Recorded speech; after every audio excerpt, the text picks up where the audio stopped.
Welcome to today's deep dive.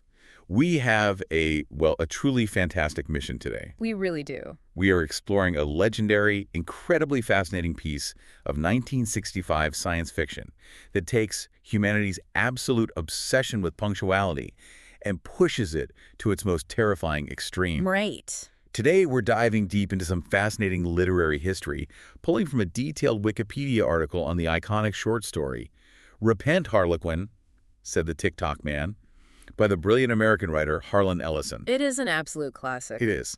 And to get us started, I want you, the listener, to think about your own morning commute. You know that specific spike of anxiety, that stressful sinking feeling in your stomach when you were running late for a meeting? Oh, absolutely. Or hitting a wall of traffic when you were already 5 minutes behind? It's the worst. Right. Now, I want you to imagine if the penalty for being late wasn't just an awkward apology to your boss or a ding on your performance review. Yeah. Imagine if that exact amount of time you're late was literally subtracted from your actual lifespan. It is a chilling premise to put yourself into, and it sets the stage perfectly for what this story is really fundamentally about. To understand Ellison's angle, we have to look at how he opens the piece.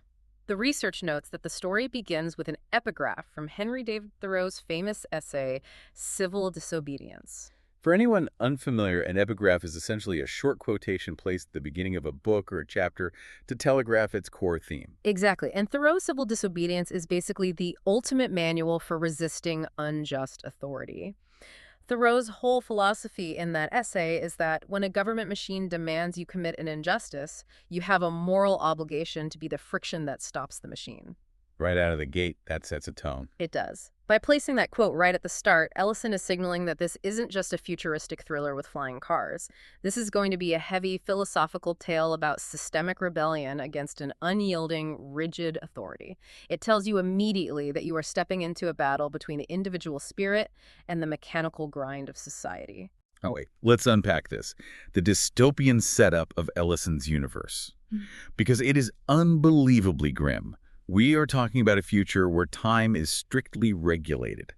I don't just mean a cultural preference for promptness, like being annoyed when someone is late for dinner. I mean every single citizen is forced by the government to do absolutely everything according to an extremely precise master schedule. The mechanics of justice in this world are terrifyingly pragmatic. The authorities view time as the ultimate currency. If you delay the schedule, say you are 10 minutes late to your shift at the factory, Right. you haven't just inconvenienced your boss, you have stolen 10 minutes from the state's efficiency. Therefore, the state steals 10 minutes back from your total lifespan. Wait, so it's not a prison sentence? They don't just fine you or lock you up or... No, it is literal time theft. The state maintains a ledger of everyone's time, and this requires a completely ruthless enforcement mechanism, which brings us to the primary antagonist of the story, the master timekeeper. He is ominously nicknamed the Ticktockman, and he is the ultimate unquestioned authority in this hyper-regimented society. And from the background material, the Ticktockman's weapon of choice sounds like a total nightmare. It's a device called a cardioplate. But how exactly does a cardioplate enforce a schedule? This is where Ellison introduces a terrifying concept of biopolitics. Biopolitics is the idea that the state doesn't just govern your behavior, it literally regulates and controls your biological body. The Ticktockman uses the cardioplate to remotely monitor and, when necessary, stop the heart of any violator. Wow. When you have lost all the remaining time in your life through repeated offenses, when your ledger hits zero, he simply flips a switch on the cardioplate. Your heart just stops wherever you are. It's beyond an accounting error, though. It's total ownership. The government has a remote-controlled death penalty. You run out of time on your ledger, and your account is closed permanently. It is such a visceral, mechanical way to enforce the law. And if we connect this to the bigger picture, think about what it says about morality in this universe. In a society where efficiency and scheduling are treated as the highest possible virtues, the ultimate villain isn't a murderer or a violent criminal. The ultimate threat to society is someone who creates delays. So if the state literally holds the remote control to your heart, how do you even fight back against something like that? I mean, are we talking about underground militias or people bombing the timekeeping facilities? That is the brilliant twist of the story. The protagonist isn't a hardened soldier or a traditional rebel. He is a perfectly ordinary man named Everett C. Marm. But Everett adopts an alter ego, disguising himself as an anarchical figure known as the Harlequin. And rather than using violence, the Harlequin engages in a wildly whimsical theatrical rebellion against the Ticktockman. I read about his methods in the sources, and they are wonderfully absurd. He isn't blowing up buildings. He is acting like a literal clown, throwing a wrench into the gears of the machine. One of those famous scenes involves him attacking a drab, perfectly timed dystopian factory. Yes, the factory scene. But he doesn't use explosives.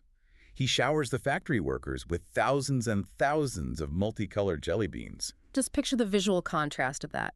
A gray, sterile environment entirely focused on the relentless ticking of the clock, suddenly overwhelmed by a chaotic downpour of bright, sticky, useless candy. And he doesn't stop with the candy. He flies around giving public speeches through a bullhorn, directly encouraging people to just ignore their schedules. He tells them to stop rushing, to take their time. It sounds almost childish. What's fascinating here is how these seemingly childish acts cause massive, catastrophic systemic damage. In a society where every single second is mathematically accounted for, a minor distraction cascades into a complete operational failure. Because everyone stops to look. Exactly. By dropping those jelly beans, the factory workers stop. The machines fall behind. The shipping gets delayed. Suddenly, the entire grid is off by 7 minutes. By yelling through a bullhorn, the Harlequin forces the Ticktockman to pull enforcers off their normal jobs just to hunt him down. The system defeats itself, trying to maintain order. The rebellion isn't just the jelly beans. The rebellion is forcing the authorities to break their own precious schedule just to try and catch him. Precisely. And remember, this story was published in 1965, right as the 1960s counterculture movement was gaining massive momentum in the United States. The Harlequin is very much a symbol of that era's pushback against the establishment and the rigid, post-war corporate culture that demanded absolute conformity. But it's not all fun and jelly beans. The sources point out there are real, grounded personal stakes for Everett. He has a normal life outside the costume, including a girlfriend named Pretty Alice. And Alice is not exactly a revolutionary, is she? Not at all. In fact, Alice is utterly exasperated by Everett. She is deeply annoyed by the fact that he is never on time. She just wants a normal, predictable life. I can almost sympathize with her. You just want to go to work and come home, and your boyfriend is out there dressing up like a clown, ruining everyone's commute, and risking the remote-controlled death penalty. It is entirely understandable from her perspective. But thematically, Pretty Alice represents the everyday citizen who has fully internalized the oppression of the state. She doesn't want freedom if freedom means unpredictability and danger. She desires the safety of conformity. The schedule provides comfort, and Everett's constant tardiness is a literal threat to her safety. Which brings us to the tragic turning point of the plot. The Harlequin's luck finally runs out, and he is captured by the authorities. And when he is brought before the Ticktockman, the most heartbreaking truth of the story is revealed. How did they find him? It was Pretty Alice. She betrayed him. She voluntarily turned him into the Ticktockman. Wait, his own girlfriend turns him in? Just because he's late all the time? Because she simply wanted to return to the punctual, orderly society that everyone else lives in. It is a devastating moment that shows just how deeply the psychological conditioning of the society runs. The state didn't even have to hunt the great rebel down with their advanced technology. His own loved one handed him over because the social programming of the clock was vastly stronger than her personal loyalty to him. That is incredibly bleak. Yeah. And it sets up the dramatic climax perfectly. The Ticktockman finally has the Harlequin in his grasp. He has the cardio plate ready to go. And he commands the Harlequin to repent. He demands an apology for the rebellion, a public admission that the schedule is right. And the Harlequin, completely true to his nature, just sneers at him and refuses to break. But this raises an important question for the Ticktockman. How does a totalitarian regime handle a martyr? If the Ticktockman simply uses the cardio plate to stop the Harlequin's heart right then and there, he effectively proves that the Harlequin was right all along about the cruelty of the system. A dead Harlequin becomes a powerful symbol of resistance. So the Ticktockman chooses a different route. He decides not to kill him. Instead, the sources say he sends the Harlequin to Coventry. Now, Coventry is a real city in England. What exactly does it mean in the context of this dystopian world? Ellison is using a very clever play on words here. Being sent to Coventry is an old British idiom that means to be deliberately ostracized or ignored by everyone around you. But in the world of the Ticktockman, Coventry isn't just social exile. It is a literal place of deep, agonizing psychological reconditioning. It's a brainwashing camp. A fate worse than death. Exactly. Okay. This system realizes that an alive, compliant Harlequin is infinitely more valuable to their cause than a dead rebel. They don't just need to destroy Everett C. Marm, they need to destroy the very idea of the Harlequin in the minds of the public. And the aftermath of that decision is just a gut punch. After his time in Coventry, the Harlequin reappears in public, but he is completely broken. The whimsical rebel is gone, and this brainwashed shell of a man publicly announces on television that he was wrong before. He looks at the citizens and tells them that it is always good to be on time. It mirrors the darkest endings of classic dystopian literature. The ultimate defeat isn't the cessation of your heartbeat, it is the complete surrender of your own mind and will to the state. The clown has been turned into a spokesperson for the clock. But Ellison doesn't just end it on that depressing note, does he? There is a masterful final twist that undermines the entire victory of the Ticktockman. There is, and it is a brilliant piece of irony. After defeating the Harlequin, breaking his mind, and seemingly winning the ideological war, the Ticktockman is sitting in his office. He receives a report from one of his subordinates. The subordinate nervously informs him that the Ticktockman himself, the master of time, the enforcer of the clock, has somehow fallen 3 minutes behind schedule. I love the visual of this. The enforcer of the perfect schedule is suddenly late, and his reaction is just pure denial. He scoffs in disbelief. He refuses to accept it, muttering that it's impossible. It perfectly illustrates the hypocrisy of absolute authority. The system is so rigid, so unnaturally perfect, that not even its creator can abide by it. The Harlequin's rebellion might have been crushed on a personal level, but his whimsical chaos introduced a permanent glitch into the matrix of their society. The schedule is broken, starting from the very top. Given how layered this world is and how perfectly orchestrated this nightmare society feels, you'd think Ellison spent months meticulously outlining the mechanics of this universe. You would certainly think so. But the reality of its creation is almost as wild as the story itself. According to the background research, Harlan Ellison wrote this entire 11-page story in a single, frantic 6-hour session. 6 hours. I mean, most of us can barely draft a cohesive email in a few hours. He banged it out in 6 hours specifically because he needed to submit it to a Milford Writers' Workshop the very next day. It was then published in Galaxy magazine in December of 1965. The speed of his creative output is truly remarkable, especially when you look at the immense critical success the story immediately achieved. It really swept the industry. Yeah. It won the 1965 Nebula Award for Best Short Story, which is one of the highest honors in science fiction, and then followed it up with the 1966 Hugo Award for Best Short Fiction. And it hasn't faded. Decades later, it won the 2015 Prometheus Hall of Fame Award and was even named the third best 20th century short story by Locus Online in 2012. The legacy is undeniable. Ellison, who is highly regarded for his intense theatrical voice and delivery, even recorded a vinyl reading of the story himself. While that original vinyl pressing is out of print today, listeners can still find it reissued by Blackstone Audio on a collection called The Voice from the Edge, Volume 1. And it's been widely anthologized, right? Yes, the text itself has been translated into dozens of languages and featured in major collections like Pain God and Other Delusions. However, to provide a fully balanced perspective of the sources, it is worth noting that not every single critic was swept away by the hype when it debuted. Really? Who was pushing back against it? There was a notable dissenting voice from the science fiction critic Algis Budrys when reviewing the world's best science fiction. 1966 anthology, Budrys actually faulted the story quite heavily. He called it a primitive statement about the solidly acceptable idea that regimentation is bad. I don't know if I buy that criticism. Calling it a primitive statement feels like it completely misses the point of fables and allegories. Aren't the best warnings usually the simplest? That is a very valid defense. Budrys felt the thematic core, that being forced to follow a schedule is dehumanizing, was too simplistic, almost an obvious observation for the 1960s. But you could argue that its simplicity is exactly why it works. Sometimes a primitive, primal statement delivered with incredible stylistic flair, like raining brightly colored jelly beans on a gray factory floor, is exactly what is needed to make a universal truth resonate across multiple generations. Well, speaking of things that endure across generations, here's where it gets really interesting. Let's fast forward nearly 50 years from that 1965 publication to September 15, 2011. A massive Hollywood copyright battle erupts.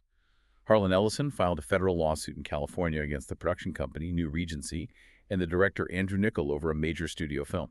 The film was, in time, a high-budget sci-fi thriller. And the core of Ellison's legal claim was that the central plot of the film was heavily and illegally based on repent. Harlequin, said the Ticktockman. When you look at the alleged similarities in the lawsuit, they are undeniably striking. Both the 2011 film and Ellison's 1965 story feature a dystopian future where people have a literal, genetically or technologically set amount of time left to live.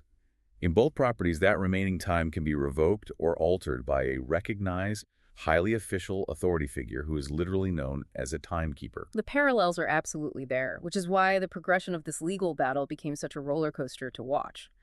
Ellison was fiercely protective of his intellectual property. He didn't just quietly file a grievance asking for a settlement check, he came out swinging. He initially demanded a legal injunction to stop the film's release entirely. That is a massive flex to try and block a multi-million-dollar movie from ever hitting theaters. Exactly. But the legal process is notoriously slow and complicated. As it unfolded, Ellison altered the suit. He backed off the injunction and asked for screen credit instead, wanting his name on the film. And then, surprisingly, he ultimately dropped the lawsuit completely. Just walked away from it. Yes. The resolution to this incredibly aggressive legal challenge was incredibly quiet. After all the noise, both sides ended up releasing a brief joint statement to definitively put the matter to rest. The exact statement released to the press read, "After seeing the film in time, Harlan Ellison decided to voluntarily dismiss the action. No payment or screen credit was promised or given to Harlan Ellison. The parties wish each other well and have no further comment on the matter." So what does this all mean? He fights tooth and nail to stop the movie, actually sits down and watches the final cut, and then just walks away wishing them well without taking a single dime or a writing credit. It is such a fascinating footnote to the legacy of the story. It is entirely possible he watched the film and recognized that while the overarching concept of time as a literal currency was similar, the execution had evolved far enough beyond his initial framework to be considered its own entity. Or, perhaps fittingly for the author of this particular story, he simply looked at the immense years of litigation ahead of him and decided to spend the remaining time on his own clock elsewhere. That is incredibly poetic. It really has been an amazing journey today. We've explored how a short story, banged out in a frantic 6-hour writing session to meet a workshop deadline, went on to completely define a unique niche of dystopian science fiction. We've seen it sweep the industry's major awards, survive decades of massive cultural shifts, and even cause a Hollywood legal panic nearly 50 years later. And it all stems from an 11-page story about a guy in a clown suit dropping candy on a factory. And as we bring this deep dive to a close, it is vital to connect these themes back to you, the listener. Consider your own daily relationship with time and regimentation. Ellison's story presents a violently exaggerated dystopia, certainly, but the underlying anxieties it plays on are incredibly real and ever-present in our modern, hyper-scheduled world. That's so true. How easily do we fall into the trap of treating efficiency and productivity as a religion? We might not have a cardio plate strapped to our chests, but we all have our own subtle versions of the Ticktockman governing our days, making us feel guilty for simply resting. Which leaves you with a final, lingering thought to ponder long after this deep dive ends. In Ellison's 1965 vision, the state uses violent force to steal your time and keep you on schedule. But look at our world today. We don't need a Ticktockman threatening us because we willingly give hours and hours of our lives away every single day to algorithms, infinite scrolling, and digital notifications. We have built our own unyielding timekeepers, and we carry them around in our pockets, eagerly surrendering our lifespans to them 1 minute at a time. The question isn't just who is enforcing your schedule. The question is who is auditing your ledger today. Thank you for exploring the whimsical, tragic world of the Harlequin with us. Keep questioning the clock, and we'll see you next time.